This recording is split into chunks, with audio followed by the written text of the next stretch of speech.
Jordan Miles wasn't the kind of kid who caused trouble. He was a straight-A student, a junior varsity basketball player, and the kind of teenager who still said, "Yes, ma'am," to his teachers and hugged his mom in public, even though she pretended not to notice when he quickly looked around afterward to make sure no one was watching. It was early fall in Brookside, Ohio, and the air carried that perfect mix of warm sun and crisp breeze. School had ended only an hour earlier, and the neighborhood court was alive with shouts, bouncing balls, and the screech of rubber soles on concrete. Jordan had just scored back-to-back threes, and his best friend Deshaun was calling him Baby Steph Curry, even though Jordan insisted he was more of a Damian Lillard guy. "You ain't Dame," Deshaun laughed. "Dame don't miss free throws, bro."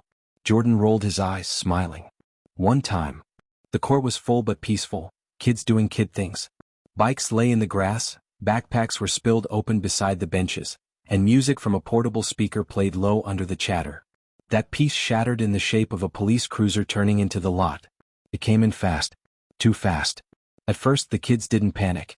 Cops sometimes cruised the area because the park sat close to two main streets. Usually they waved at the kids. Sometimes they even bought them popsicles from the ice cream truck. But this time was different. This time the cruiser stopped on the grass. This time 2 more followed. Jordan tensed, the basketball stopping under his palm. Something felt wrong, deep in his stomach wrong. "Oh, what's going on?" Deshaun murmured. Before Jordan could answer, 3 officers jumped out of the cars, hands already near their holsters. "There," one barked, pointing straight at Jordan. "Red shirt. Hands up." Jordan froze. "What? I didn't do anything," he stammered, hands instinctively rising. Kids scattered like startled birds. Backpacks were grabbed. Bikes toppled. Someone screamed. Someone else shouted he should run. But Jordan didn't run. He hadn't done anything. Running would only make things worse, at least that's what his mother always said. He stayed planted in the spot, trembling. "What's happening?" Jordan shouted. The officers didn't answer. They closed in fast. "Turn around. Hands behind your head."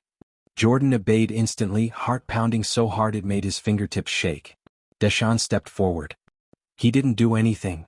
He was with us. The whole time." "Back away," an officer snapped, placing a hand on his weapon. Deshaun's mom, who'd been sitting on a nearby bench, rushed toward the officers. "That's a child. He's 15. What is this?" "Ma'am, step back for your safety," the officer repeated. But no one felt safe. Not the kids. Not the parents.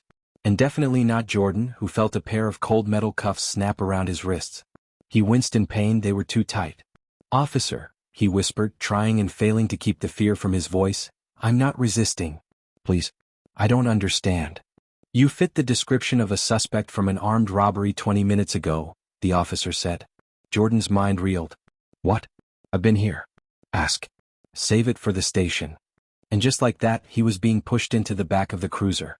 What Jordan didn't know yet, what no one at the playground knew, was that an armed robbery had occurred at a convenience store in West Brookside, 7 miles away. The suspect was described by a panicked store clerk as black male, mid-teens to early 20s, red shirt, about 5 feet 9 inches. It was a description vague enough to match dozens of kids in the city, and detailed enough for fear to turn assumption into certainty. Jordan fit it by pure coincidence. He had thrown on a red team shirt that morning without a second thought. He was the same height. He was in the wrong place at the wrong time. But what made the officers certain, too certain, was something the clerk had added, voice shaking over the phone. He ran toward Maple Park after he fled the store. The officers didn't know the suspect was running toward Maple Park because his cousin lived near that area. They didn't know Jordan had been in third-period science class when the robbery occurred. All they knew was fear. And a description. And a black teenager in a red shirt. That was enough for them. The door slammed shut and everything went muffled. Jordan's chest tightened. He felt like the air was thick, sticky, refusing to enter his lungs. He wanted to cry. He refused to cry. "I didn't do anything," he whispered to himself, voice cracking. He thought of his mom, how she always told him to be careful, to be polite, to stay calm if he ever encountered police. He tried. God, he tried. But none of it mattered. Tears blurred his vision. What if he didn't make it home? What if something happened before he could prove he was innocent? His brain spiraled into fear. Then, just when he couldn't breathe any deeper without breaking, he saw something through the window that shattered him further. His little sister, Maya, running toward the cruiser. "Jordan," she screamed. "Jordan, no. He didn't do anything. Their neighbor scooped her up before she could get too close. She kicked and sobbed. Jordan closed his eyes. A tear slipped free. The cruiser pulled away. At the station they took his shoelaces. They took his phone. They took his fingerprints. He sat in an interrogation room with walls the color of stale oatmeal. A detective entered, mid-40s, tired eyes, stern voice.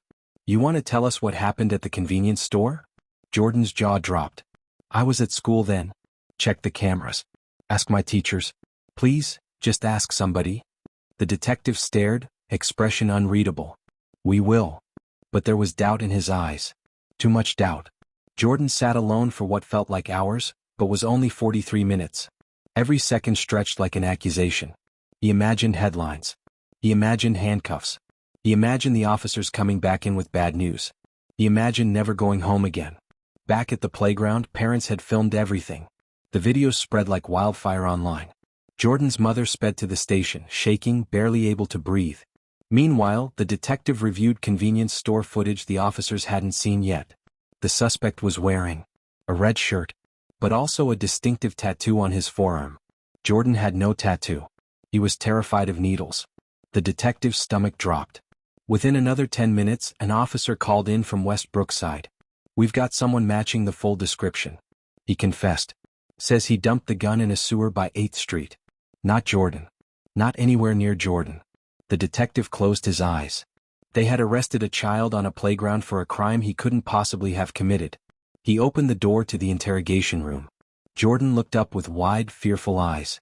"You're free to go," the detective said softly. "We made a mistake."